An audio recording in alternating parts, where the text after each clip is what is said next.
What's up, guys? Hellebucky here, and today I'm bringing you guys the cheap meat challenge. So what I did was I went to the grocery store and I found basically the cheapest meats I could find, and we are going to smoke them on my smoker today and see if we can make something that's palatable. Let me show you what I got here. First one I found, and see, the reason I did this is because the price, especially of beef right now, is just ridiculous. Because of the pandemic and supply chain problems or whatever, it is what it is. So we've got corned beef brisket's the first one up. This is the cheapest beef, besides ground beef, the cheapest beef I could find. $4.98 a pound. Like, you used to be able to get this stuff for like $1.99, $2.99 a pound. After St. Patrick's Day, corned beef brisket is usually super cheap. So anyway, $4.98 a pound. We have 2.5 pounds, so that was $12.60. The next one up, always a good choice for smoking, kind of overlooked. You got pork loin. This one cheap, $1.99 a pound. Same price as chicken breast. Came out to $8.70 for 4.3 pounds. This one, never tried this one before. This is beef cross rib roast. I don't know what part of the beef that is, but we're gonna eat it. So this one's $4.99 a pound, and 2.7 pounds came out to $13.52. This one's kind of a bonus. This isn't really cheap meat. It's just smoked sausage. I wanted to throw that in on my smoker and, just throw that in there because I wanted to kind of round out my week's worth of food here. Also grabbed some aluminum foil, just the big pack. And seasoning wise, we're going super simple and basic, bitch. I just got the Kinder stuff. This is kind of a local favorite here in Northern California. They're out of Walnut Creek. So if you're not familiar with Kinders, it's like a pretty good sized step up from like fast food kind of barbecue places like Dickey's or something like that. A little on the pricey side for my liking, but their seasonings are really good. They get the job done. So I'm going to use these two. I was going to do chicken, and I was going to do this on the chicken. I'm still going to do a little bit of chicken, but this is too much food. Maybe I'll do that one next week. The mild barbecue is what I'm going to use on the pork loin, and probably on the rib roast here too. I'm not going to season the smoked sausage. I'm just going to wrap that one up. The corned beef, I'm going a little weird on that one. I'm going to try the carne asada seasoning. I've always liked the taste of carne asada. So, we're mixing our Irish with Hispanic, and hopefully it'll make a beautiful meat baby. Okay, so let me get started here. It's super simple, preparation-wise. We're just gonna, it's almost room temperature, which is kind of where you want to start cooking. I need to go outside and start the coals. So I'm going to get to prepping. I'm just going to clean this up, just kind of wash it off, dry it, season it, and wrap it in foil. And I'll jump back with you guys once I get that done. See you soon. Okay, guys, coming back. Want to show you guys my smoker. Not fancy, not nice, not anything special. I actually got this for free on Facebook Marketplace. The person just said, it's in my front yard, come get it. So, it's a real simple setup. You throw your briquettes and your wood in there. Throw your meat in there. And then you play the waiting game. For the simplicity's sake, it's really easy to operate. Yeah, you got to attend to it a little bit, but for the price of free, you can't beat it. So I'm going to get the charcoal going, get it nice and hot. Then I'm going to throw throw my wood in. This is just cheap. Well, these days, no wood is cheap, right? But that's just oak hardwood from the grocery store. So it's the stuff that they sell like in the front of the grocery store for your fireplace. So I just wanted to show you guys that setup real quick. Again, super simple.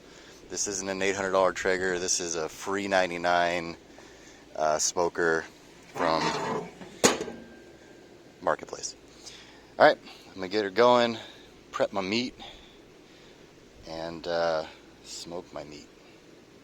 Yeah, and I'm gonna mow my grass too. Jeez, man, I'm a bad dad.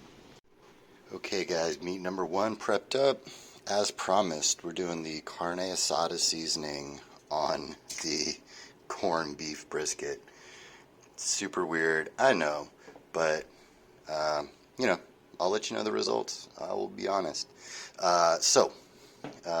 Preparation, super simple. Just washed it off, pat dry with a paper towel, and now we're gonna wrap it up, and it'll be ready for the grill. So the way I wrap it, you know, I kind of do it so that it's just one layer. I don't do more than one layer because shortly into the cooking process, this is going to get all unwrapped anyway. So kind of do something like this, like that, and you know, just kind of get it so it's kind of like a nice contained envelope. Because what I do is usually for the first like hour and a half to 2 hours, I will leave it in the foil just to get it, you know, cooking real good. And then after that, I unwrap it, and then for the rest of the time until it's up to temperature, it's, you know, basically open air smoking. So meat number one, pretty much ready to go. I'm gonna get the rest of our haul prepped up for the smoking, and we'll get it on the grill. Okay, last and, well, yeah, kind of least, is this smoked sausage. And this is actually chicken tenders. I had them in the fridge, and I thought, hey, you know, they're just going to sit in the fridge all alone, and if I don't want to eat them, I know someone who will. Mark, you want some chicken? Okay. You know, I forgot how big this smoker actually is. We have plenty of room for activities here. So I tend to put the chunkier ones closer to the heat source. This is actually the sausage and chicken, which I'm going to move back here. There's our brisket. Wait, no, there's our brisket, and there's our cross rib roasts twinning up. So, yeah, I'm going to feng shui this around a little bit, but this is it. This is the setup. So, the coals are going. It's just coals at this point, but we're going to go ahead and throw our log in, and there's your flavor. So, let that do its thing. So, we got our little Bluetooth unit. I'm going to put that in my biggest piece of meat, which happens to be loins. Slide that in there. That should be good. Out of the way. Just move this for now. See, this is multi-purpose. Hand sanitizer, spray hand sanitizer. Also good for lighter fluid. So if you're short on lighter fluid, that'll get you done. So here's our little Amazon Bluetooth temperature control, not temperature control, but thermometer. Where is it? Yep, there it is. Alright, so Bluetooth is on. Let's push the button. Beep. And we can close this guy. Alright. Now, we'll click on meat thermometer. And right now it's showing my temp My meat is a whopping 55 degrees, and we're gonna set it, it is pork, but just to kind of keep an eye on it, we'll set it for medium. Well, setup is successful. Go back. And so now it's at 55 degrees. Once it reaches 151, it'll sound the alarm. Obviously, you know, we're gonna have to keep an eye on it anyway. But, you know, for right now, I'll let it just do its thing. As you can see, we got a good amount of smoke coming out, so that's a good sign. And that's what we want. So, as promised, it's time to mow my grass to go full level 9000 dad mode.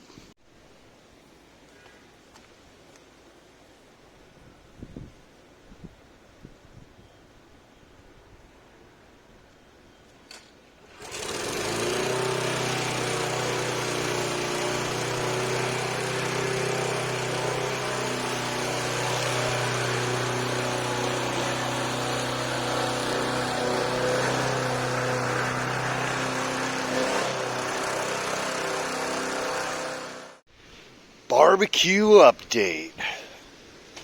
Still got a good amount of smoke going, as you can see. Wood's going pretty smooth. All right, we're about a little over an hour and a half in, about an hour and 40 minutes in, and we are up to, whoa, come here, 135 degrees. Okay, so as you can hear, the alarm is going off, and that means that our brisket up here is probably up to temperature. Let's see.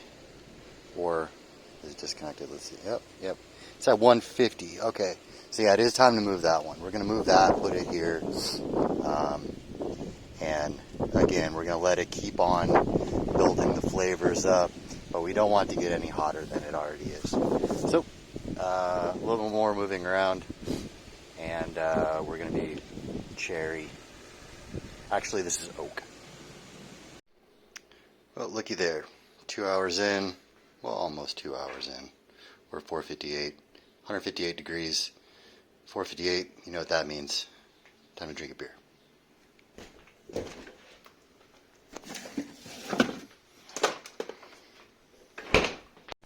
Okay, we've reached that stage where it's time to baste our meat.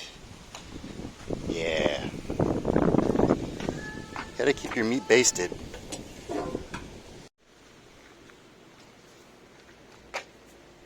Did you come out for meat? Get away from that. That's not for you. Y'all don't ever come and see. What are you doing? What are you eating? Stop it. Stop it. Stop it. That's how you get sick. They never come around when it's prep time until, you know, it's eating time. Then they come around. So, usually what I do is just kind of get a good little amount on there.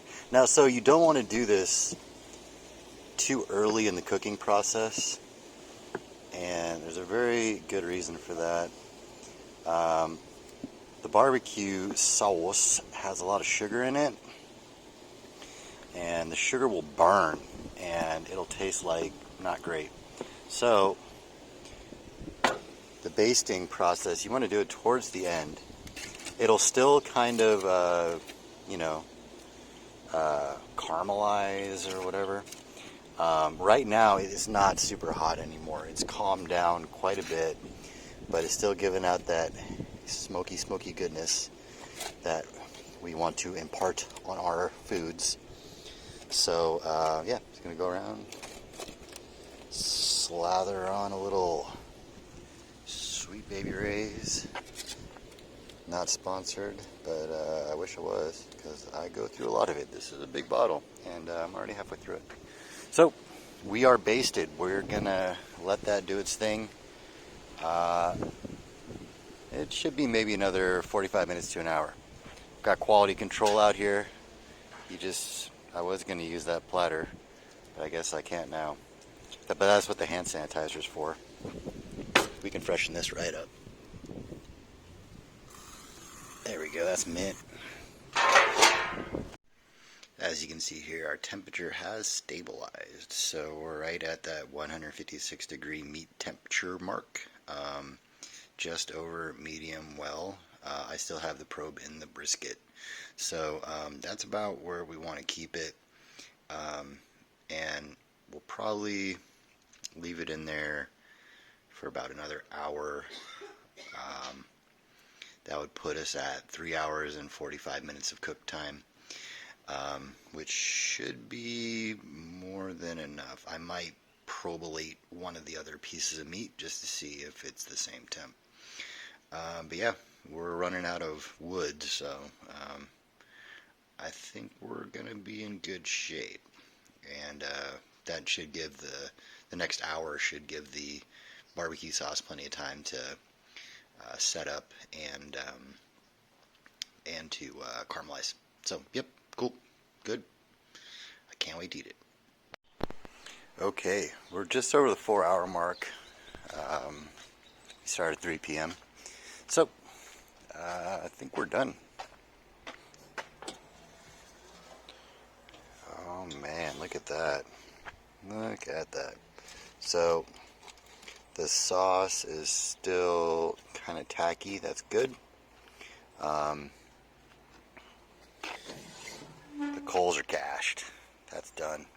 So, that's all the heat we're going to get out of this. That's all the smoke we're going to get out of this. But it looks like everything is in real good shape. So, next step, since it's already pretty well rested, is we're going to get inside, cut it up and eat it. Yeah. Alright, I'm going to get the freshly cleaned hand sanitized platter inside, and we're going to bring that out and grab our meat. Alright, final result. They ready. They ready. You ready? Yeah. Alright. So, I'm going to cut this up, and we'll, you know what, I'm just going to go ahead and try that. That is goddamn delicious. Alright. So far, so good. Okay, so, thoughts on the rib roast. Again, it got overcooked for my liking. This is kind of like a medium well, where I usually like medium rare. I'm going to try it now. I'm never going to watch. Try it. Watch your boss eat his food. Yeah, I know. You know how to sit and let. You don't. Neither do you. Okay. Alright, yeah, keep doing tricks. This is actually really good. So, it looks more cooked than it is. It's not dry. It's very moist. If I had to do all over again, I would definitely reduce the cook time. I would keep it further away from the heat source throughout the whole cycle. But overall, it was really good. I know you're doing so many tricks here. Enjoy. Yeah, you're a lucky dog. Once you learn how to do tricks, I'll give you treats too, and you. But you don't do tricks. Just sit. Somebody sit. Somebody sit. This little guy here, he doesn't hear anywhere, so he's deaf. But he knows tricks. He starts doing tricks until I give him food. But these two, this little one and this little one, they're not very useful. They don't know sit. Do you know sit? Do you know? You just start doing tricks until I give you food. Do you know sit? No. Merp. Yeah, you. Sit. No? Nothing? No? You? No? No, nothing? Okay. You just want food for free. That's not what we do in this household. Alright, got it all cut up, ready to go. This is going to be dinner. And there's a bit of a smoke ring at the very edge here. So, taste test. Alright.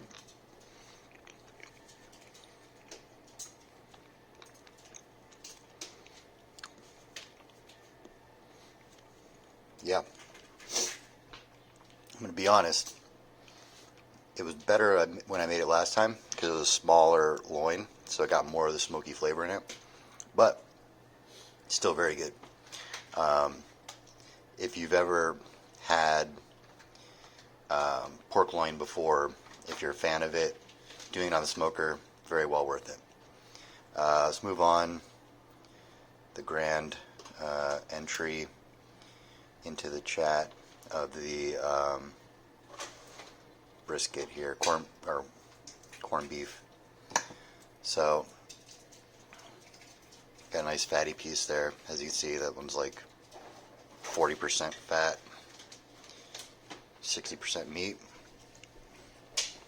Taste test. Oh yeah, that's really good. So a lot more of the flavor comes out in this one, just because of the amount of fat. The pork loin's pretty lean, so you don't get as much of the barbecue flavor, the seasonings. Obviously with the pork loin you can put more seasoning on it, you can cut it up more before you cook it, but we're going to go 7 out of 10, and I'm going to go, actually on this one I'm going to go 8 out of 10. It's really good. So classic like corned beef that you make on like St. Patrick's Day or whatever. Not a huge fan. It's alright. It's not great. But this one's way better. Big fan. A lot of smoke in there. You know, a lot of moisture. It's not overly chewy. It's very good. Yeah, big fan. So back to the cross rib roast here. It is, like I said before, a little overcooked. And by a little, I mean, like, for barbecue purposes, like, this is about what you would get at the average barbecue restaurant if you ordered, like, a dry tip or a brisket. Still really good. Still really moist. Price-wise, can't beat it. I mean, this is the cheapest meat by $2 a pound. You know, both of these, they're the same price. You know, this still does taste like corned beef, right? So if you just hate corned beef altogether, I would go for this over the corned beef. If you're kind of ambivalent to corned beef and just have had maybe some bad experiences with just like texture and stuff like that, it's worth a try. So give it a shot. And again, the sausage came out great. Chicken came out great. This is my food for the week, basically. And also I've got some cream spinach. My wife got me. So this is going to be a nice little fiber supplement to keep things going smooth. Thanks, babe. Okay, final thoughts before I close this thing out. As you can see, went to town on that meat. Got a little bit of leftovers. Dogs will enjoy that. Note number 1, cream spinach is trash. Throw it away. So, just going left to right. The chicken, bomb. If you have the time in your weekends or whatever to smoke chicken, it is so good. So worth it. The sausage here, definitely delicious as well. This is just a cheap. I think it was $3 at the grocery store. Throw that on the smoker with the rest of your food, and man, definitely worth it. Super good. The corned beef. This one's interesting. Like, the more I ate it, the more it started tasting like corned beef. So, if you've had corned beef before, good or bad, smoking it doesn't make it not corned beef. It still tastes like corned beef. I like corned beef. I definitely am going to have an issue eating it this whole week. But, compared to the amount of meat that I have, otherwise, it's a smaller amount. So, still good. The flavors, it's corned beef with smokiness. So if you're into that, go for it. Try it out. It's well worth it. The pork loin, I could do this every week. This is the second time I've done pork loin, and on the smoker, pork-wise, the best. You can't beat it. Especially for $1.99 a pound, it is an absolute bargain at this point in history. You can see the smoke ring. It sucks up the flavor of the smoker. You get it's comparatively low fat. It's just a great choice. I will do that one again. The cross rib roast. That one didn't come out as well as I'd like, but as discussed before, my fault entirely. Really, I should have had a probe in it, and I should have been paying attention to the temperature on that one. It just got a little overdone. It still tasted great. It was just a little bit drier than I'd like. So it got a little bit chewy. If you've ever been to a barbecue place where they smoke brisket or tri-tip, you may have experienced that before, where they just smoked it a little too long, and it just was a little too much. But in the long run, I'm gonna give myself a do-over on that one. We're gonna try that one again at some point in the future, because I think with the proper temperature and the proper using the probe, like I said, that can come out very, very good. It was good. Don't get me wrong. It's still, 7 out of 10, but it could have been a 9 out of 10. And with the corned beef too, maybe I'm gonna have to do the old timer shady barbecue restaurant trick where they boil it first or something. I don't know. I bet there's a way to make this better. I just went super basic on all this, as you've seen throughout the video. I didn't do anything fancy. I didn't, try to church it up. Just throw it in the smoker and let Jesus take the wheel, or the barbecue tongs, as it may be. Worked out great. This is going to be a lot of good meals throughout the week, to be honest. My wife enjoyed it too. Family enjoyed it. So, we're going to, basically for $50, we got a week's worth of protein. Can't beat it. Anyway, thanks for hanging out, coming along on the journey. Like, comment, subscribe if you're into all that stuff. Comment down below for whatever reason, just to say hi. Thanks. All right, bye. Ugh, post note. This is getting thrown away in the outside trash. It's absolutely disgusting. Don't ever bring this in my home again.